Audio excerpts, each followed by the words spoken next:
Hey, and welcome to the Pursuit of Healthiness podcast. I'm your host, Renata van Delft. I'm a health and mindset coach, graphic designer, and a cat mom.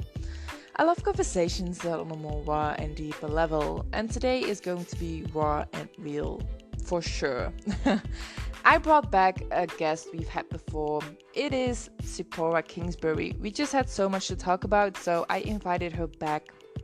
If you haven't listened to her episode, go back to episode number 53, where we are going to talk about intimacy, like how to be intimate and what is the difference between intimate and having sex.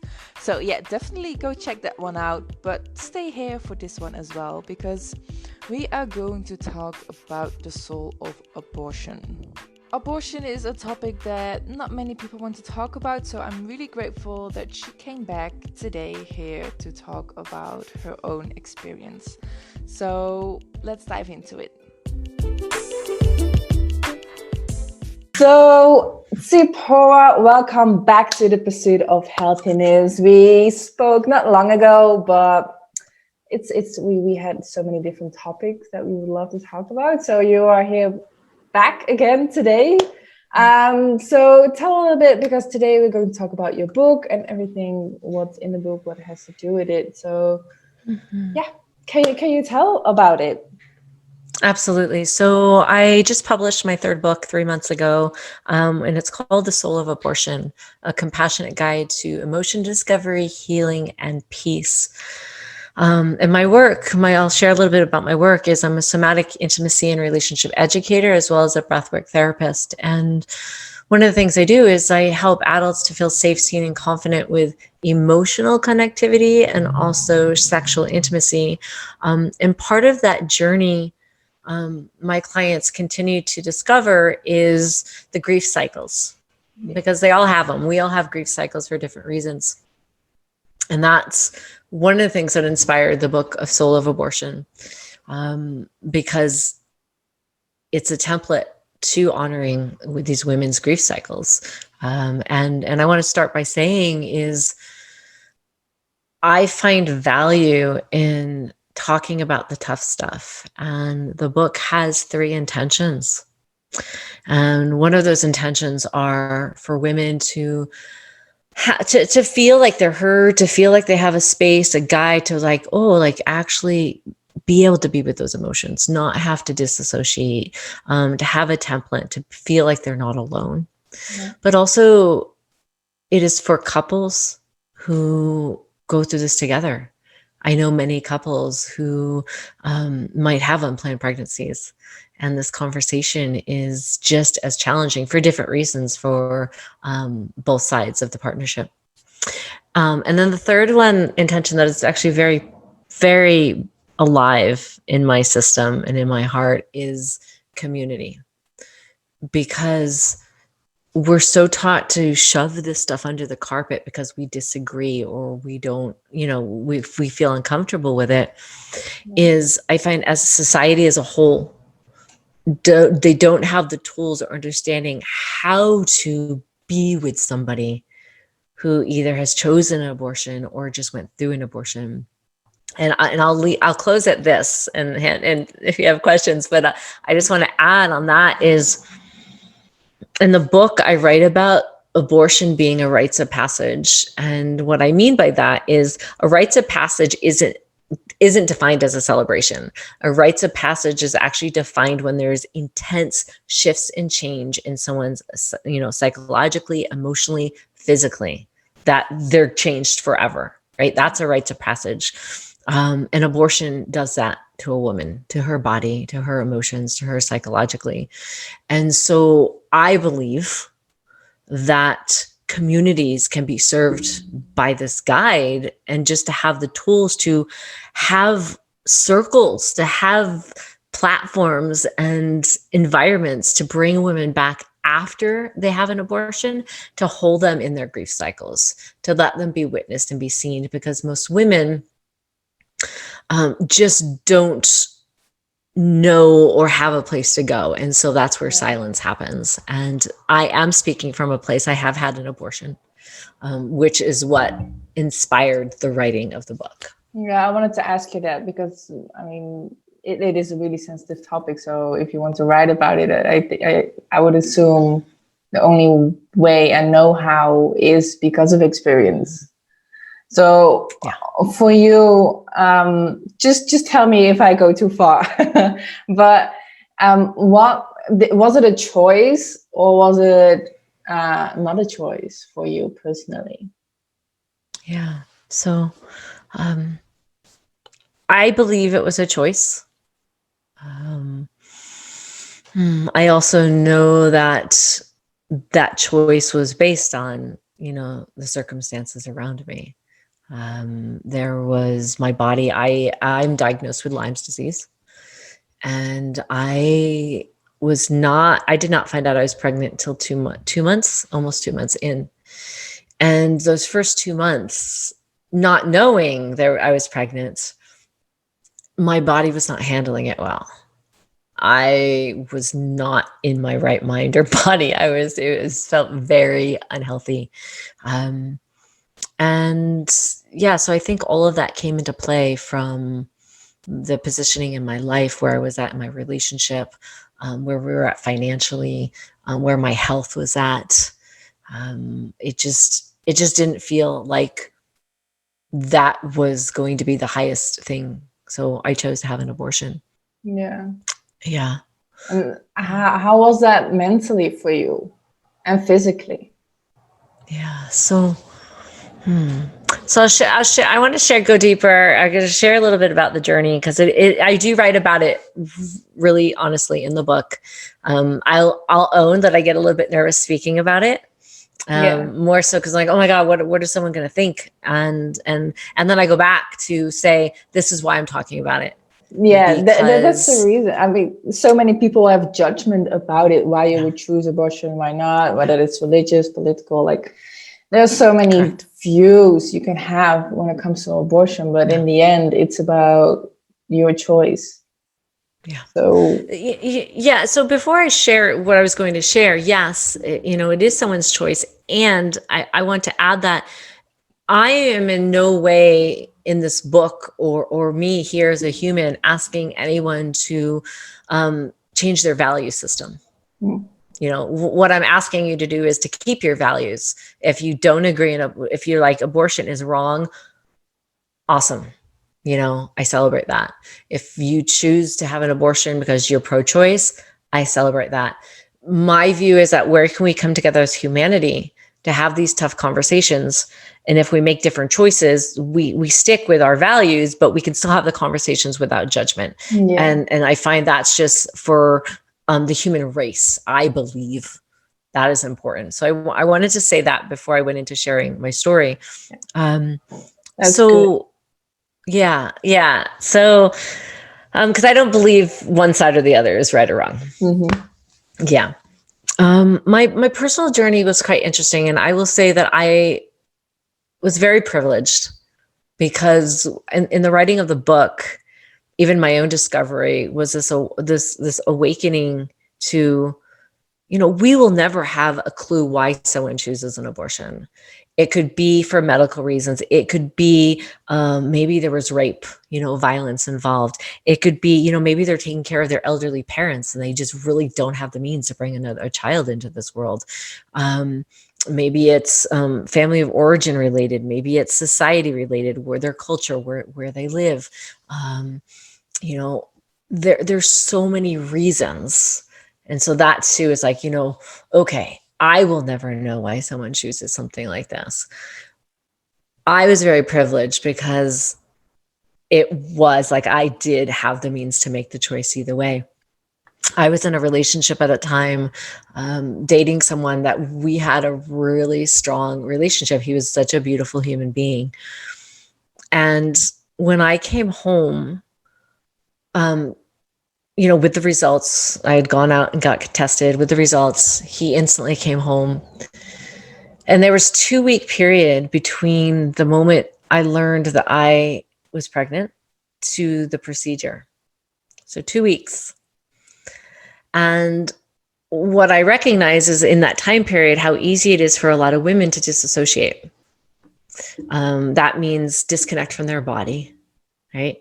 Numb out the feelings, go in the other direction, pretend they're not pregnant, do everything to avoid it. And so my partner at the time, he just looks at me. I remember we're sitting outside in the garden on a swing, and he just looks at me and he's just like, let's be pregnant for 2 weeks. You know, he encouraged me to go all in, to be with my body, to be with the experience for whatever it was bringing to me, you know, whatever needed to happen for my own healing. And so that might sound strange for people, but I am that if something comes into my life, that's just the way I am. I want to be with it. So for 2 weeks, I even more extensively than probably most people, I went into ritual and ceremony and meditations all around the pregnancy, was in constant dialogue with what I call the being inside of me. And it was very intentional because I do believe things come through us for a reason. And even though that pregnancy was not followed through full term, I was pregnant, and there's a being inside of me. And what was this there? You know, why was this there? What could I learn from it? So for 2 weeks, that was my focus. I was intentionally with that process of being pregnant. And in that time period, as we got closer to the procedure, in my mind's eye, there was this transmission of the book, and it was almost as if a contract was signed, that it was like a transitioning of energy. Like I didn't have a choice. Like I had to write this book, you know, it was just like, okay, you know, you got to write this book now. I came through you. And that's literally how I experienced it. And the title of the book came to me instantly in that moment. And I am terrible at creating titles for anything. Well, I love it. Yeah. It's really, I don't know, it's spiritual. Like if I hear the title Soul of Abortion, I get the feeling that you are going to take us on a journey of acceptance and so much more when it comes to that. Instead of just talking about an abortion and this is how it feels and this is what you should or shouldn't do. I really feel, if I hear the title, that even I had never had an abortion, I even think that I could benefit from reading that book, if that makes sense. Yeah, it does make sense. It's such a complex topic. You know, there's so many nuances, excuse me, from the woman and what happens in her body in preparing for pregnancy, to what we don't consider is the body is preparing in all ways for pregnancy. And when the procedure of an abortion happens, the body itself doesn't know, you know, what just happened. It just knows there's no longer a pregnancy. It actually doesn't know what to do. And so when a woman goes to full term and gives birth, and that way the body naturally kicks off hormones, right? Different positive, a lot of oxytocin, excuse me. And that doesn't happen when you have an abortion. And there's no place for that energy to go because there's no baby. Yeah. You know, and I think these are components that, again, I'm hoping and wishing to bring more compassion to. Again, it's not, I'm going to agree with somebody on their choice, but just an understanding of, even if a woman chooses to have an abortion, after that procedure, the body psychologically, physiologically, is in chaos. It's that fruit. It's almost as if a fruit was picked too soon from a tree. And it was in preparation, going in one direction, and now it doesn't know what direction to go into. Yeah. And for someone who chose, I could never have planned for what took place post-abortion. The amount of grief and sadness and how long that lasted and my own process with that. And this is from someone who chose to have an abortion. And so I just, you know, I want to shed light on that for people. You know, there was something I learned in my research of the book that the genes, the DNA of the baby, even if it doesn't come to full term, stays inside. Part of it stays inside the mother. And wow, I didn't know that. Yes. And one of the things that was very unexplainable to me at the time is I felt like a mother after. And who do I tell that to? Like, who do I say? I just had an abortion and I feel like a mom. Like, to me, I was just like, I always felt so silenced because I didn't have a place for that. So I did research because I just could imagine like how many other women have this experience that keeps them in their grief cycle, but they don't have an answer. Like they just know, I chose this. Why, I feel so much grief. I can't get out of it. And, and I researched it, and that is actually a scientific proven study. And because my whole system felt like, wow, I'm a mom. And it's fascinating. It's really fascinating. So I think if these little understandings can just go out into the world, and women can have this guide to know that they're not alone, and they have steps to stay in their body, to not run away, that it is okay to feel this and to be held in that. And otherwise it's just going to stay with them, right, for the rest of their life and impact maybe future happenings with wanting to get pregnant or future happenings in their relationships. Yeah, exactly. Can you take us a little bit into the procedure of an abortion for the people who don't know what it is, what to expect? Maybe someone who's listening is thinking about it. I don't know. Can you bring us on the, I wouldn't say journey because that sounds maybe too positive. I don't know. But can you tell us a little bit about the procedure, what it is? Yeah. What is it exactly, what they do with you and the baby? Yeah. So I will share bits and pieces. I don't feel that I'm the expert to be sharing more on the medical procedure. And it is a complex and really difficult conversation for people. So what I do suggest is to go someplace. There are clinics in the world, to go someplace and ask questions like that. That's what I encourage, is not just to schedule it and go into it and walk away, but do your research, ask questions. They have it. I actually went to Planned Parenthood, and I will say that kudos, like I felt so supported and so held throughout the entire process. And that's my experience. Like I was blown away by the support. And so the day of, again, I very blessed. My partner was with me. And I will say that he wanted to make it, as not make light of it, but make it light in the sense that my nervous system and my body were calm. And the way that I entered it as well is I was so connected to my body, because that was my whole process of it. And so, the night before, I did a prayer and meditation and specific ceremony the morning. I was very intentional as well when I went. And we sat, it was a long haul. So we had about an 8-hour wait in the waiting room that day. It was a really long haul. But, we watched things on the computer, videos. Like, again, it was the kind of like just making the most of it. So the nervous system was calm and not stressed and agitated. They do take you in. So they took me in, they do an ultrasound. And as I talk, there's interesting, again, it's nervous. People don't have these conversations. So I'm like, I'm having this conversation on a podcast. I'm a little nervous. But they do take you back. You'll have an ultrasound, and I wanted to see, and when I say that, I'm like, people are going to think this is so strange.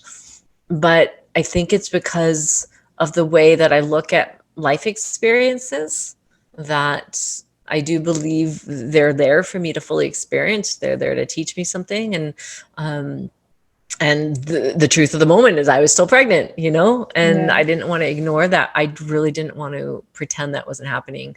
So I asked to see it. You know, they asked, they don't necessarily show you, they understand where you're at. And for some women, that's not going to be, you know, their choice. Yeah. For some women, I can imagine they do the ultrasound and they might choose right then and there not to have an abortion. Yeah. And I think it's different for all of us. And so, but when they took me back to have the procedure, what they typically do is give pain meds. You know, they give medications. And again, I didn't want to be doped up. I didn't want to be in some altered state and not be, not to have the whole experience, like my emotion to be accessible. Mm-hmm. And I wouldn't expect that for everybody, because that can be intense. Yeah. I just know me and where I'm at in my path in my life. And I'm just like, you know, I chose this. I'm connected, you know, to this being, and I want to feel whatever it is that happens. And this is the hard part. And I do write about it in the book. So I'm not going to be graphic, because I just don't feel that's appropriate. Yeah. I understand. People can read about it. But what I am going to share is, because I was so present that the moment the procedure was complete, it wasn't painful for me. Like physically, there wasn't pain. Mm-hmm. But the moment it happened, I just started crying because I felt empty. So there was an obvious, like, there's nothing there anymore. Instantly, I was still on the table. And so that fascinated me. And, you know, to this day, when I talk about it, like, that memory will always be with me.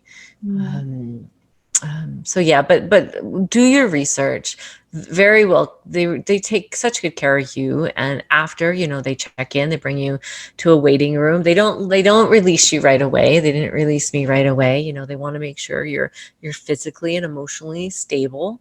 You know, they'll give you some crackers and some drink, because up until that point I hadn't eaten. But yeah, just the Postcare, and I write about it in my book. I don't have the page open. I have the book in front of me, but there's some really important practical Postcare. And the Postcare that I write about is more the emotional, psychological Postcare, and the importance of you as a woman coming home again to your body, to honoring your body for what it just went through, to nurturing it and having the stillness and setting your boundaries with your loved ones around you. And then it goes into, as the book goes on and the weeks go on, it goes into how to, like, if you are in partnership, or if you do come into having a new relationship, it gives specific, like, step-by-step guidelines on how to come back into your sex, like how to re-engage and have your partner or that lover actually re-engage in this process with you, honoring what just happened. I think that is a crucial part of having, like, physical sexual penetration again after an abortion. And, you know, I can imagine rarely anybody does that. But that's something that I believe is really crucial in the recovery on many levels in a woman. Yeah. So what I'm thinking about now, because you were so connected with the baby, with the pregnancy, even in that moment, do you regret it afterwards? No. I don't feel regret. I did at the time question it. Oh, we certainly questioned it before the procedure. Yeah. You know, it's not that we didn't have conversations. We spent 2 weeks, you know, pregnant, having conversation. And so do I regret? I don't. Was there, like, are there questions at the time? What would been different? Like, would I have been able to make it through to term with my health? I don't know. Yeah. Yeah. So questions, but no regret. I think curiosity, certainly. Yeah.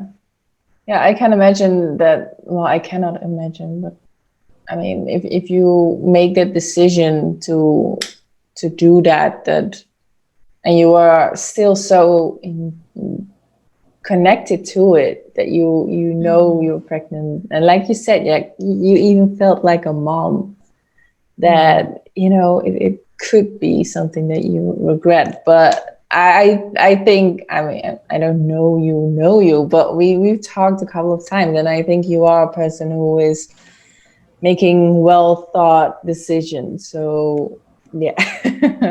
I'm very clear. For me personally, it wasn't, it just was the right choice. Yeah. I'm very clear on that. And for many reasons. Is there something that you would like to say to, for example, someone who is listening right now who has gone through an abortion and it wasn't, for whatever reason, like, what would you say to them?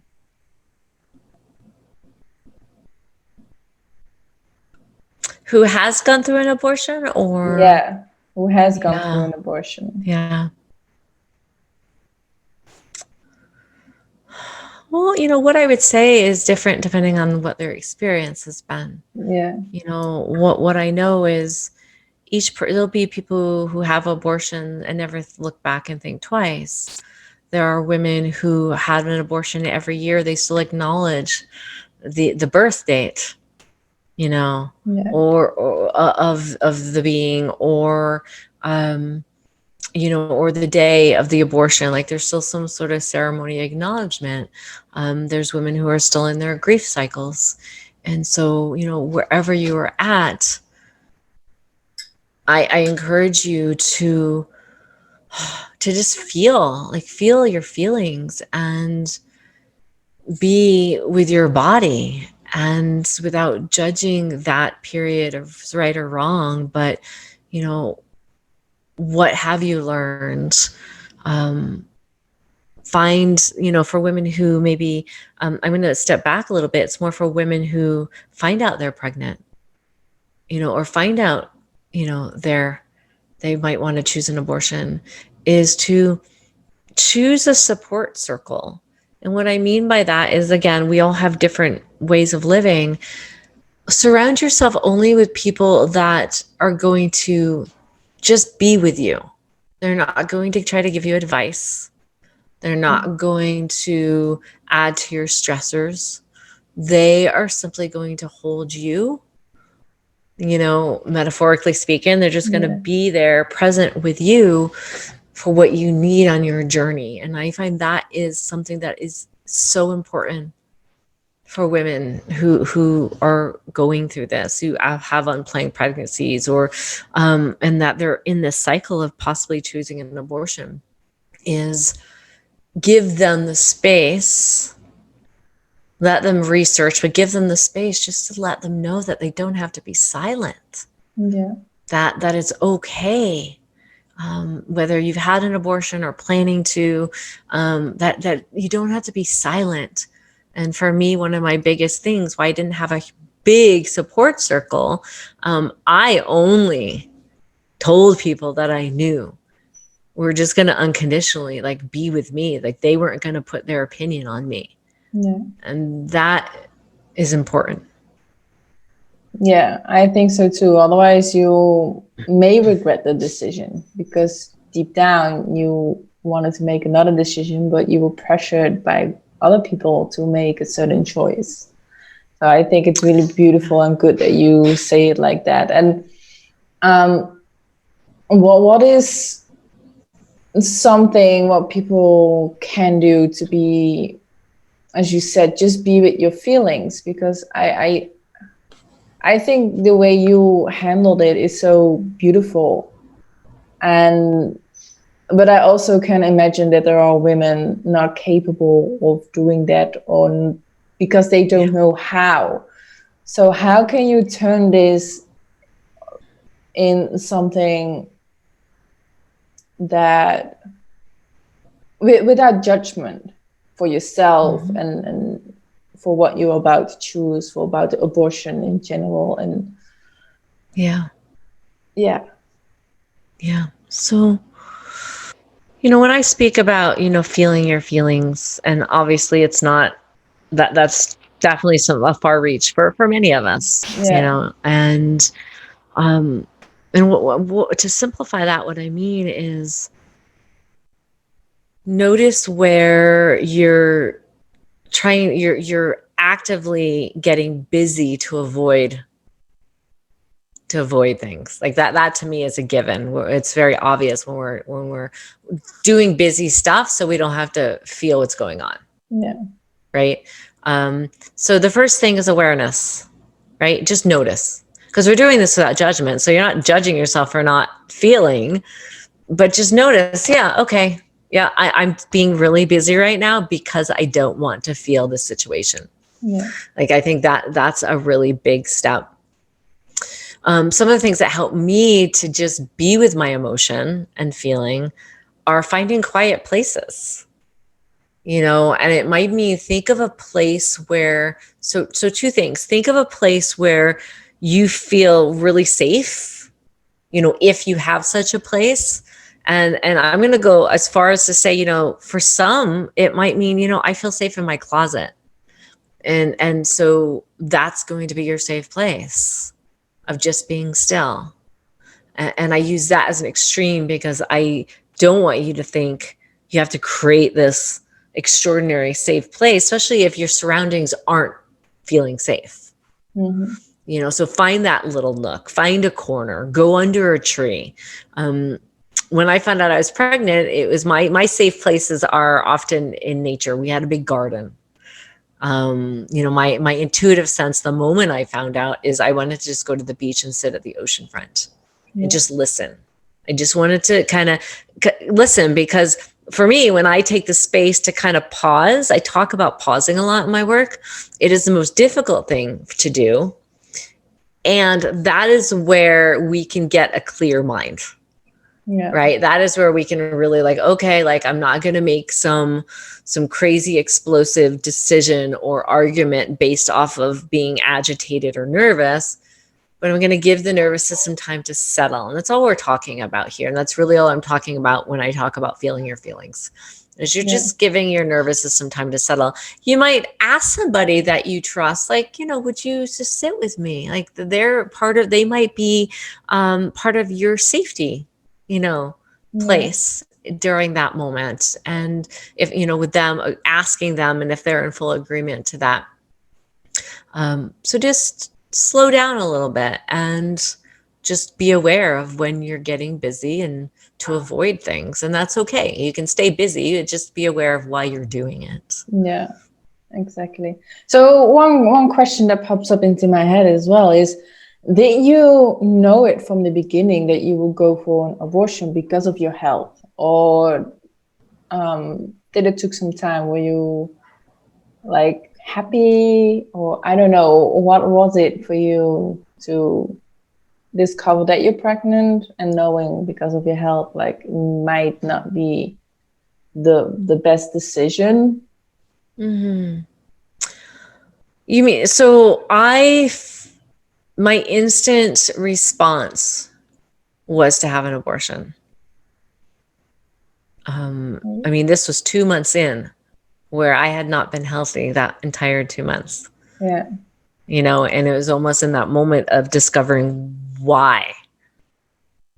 It wasn't like, oh, I'm pregnant and talking about my health. It was leading into the 2-month mark of not being well. And then the last resort was, oh, I'm going to get a pregnancy test, because I didn't really, I honestly didn't even have a thought. I didn't even think I can get pregnant at that period of my life. So, so that was my experience.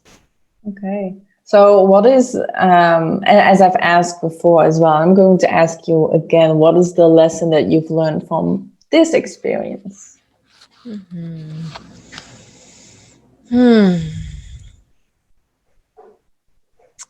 Wow. So many lessons.